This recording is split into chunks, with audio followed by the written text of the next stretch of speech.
మాజీ deputy mayor బాబా ఫసియుద్దీన్ కీలక వ్యాఖ్యలు చేశారు. మాగంటి గోపీనాథ్ అనుచరులతో తనకు ప్రాణహాని ఉందన్నారు. తనను చంపేస్తామని ఇటీవల బెదిరింపు లేఖ వచ్చిందన్నారు. అజ్ఞాత వ్యక్తి లేఖపై పోలీసులు సమగ్ర దర్యాప్తు చేయాలన్నారు. అలాగే కాంగ్రెస్ పార్టీలో కోవర్టులు ఉన్నారని ఫసియుద్దీన్ ఆరోపించారు. రోజు నుంచి గతంలో కౌన్సిల్ మీటింగ్లో కూడా చెప్పాను, అంతకుముందు కౌన్సిల్ మీటింగ్ చెప్పడం జరిగింది. నాకు నా కుటుంబానికి ప్రాణహాని ఉంది. ఓకే, స్వర్గీయ మాగంటి గోపీనాథ్ ఎమ్మెల్యే గారు చనిపోయినప్పటికీ బీఆర్ఎస్ పార్టీలో కొంతమంది నాయకులు నా హత్యకు కుట్రబంటున్నారు అని చెప్పి ఆ రోజు పోయినసారి కౌన్సిల్ మీటింగ్ కన్నా ముందు, అంతకన్నా ముందు కౌన్సిల్ మీటింగ్ చెప్పడం జరిగింది. రాష్ట్ర డీజీపీ గారికి, అదే రాష్ట్ర ఇంటెలిజెన్స్ అధికారులకు కూడా నేను ఫిర్యాదు పెట్టుకోవడం జరిగింది.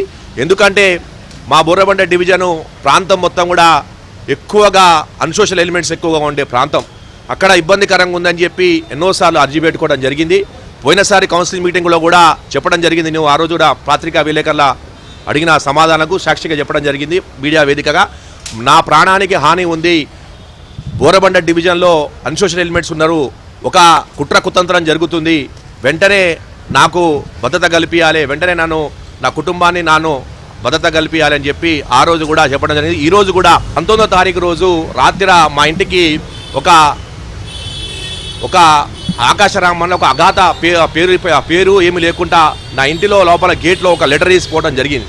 కొంతమంది దాంట్లో మొత్తం కూడా బీఆర్ఎస్ నాయకుల పేర్లు చెప్పి, వీళ్ళతో మీ ప్రాణానికి హాని ఉన్నది, మీరు జాగ్రత్తగా ఉండాలి, అది శ్రేయోభిలాష ఏందనే పోలీస్ శాఖ దానిపైన ఎఫ్ఐఆర్ చేసి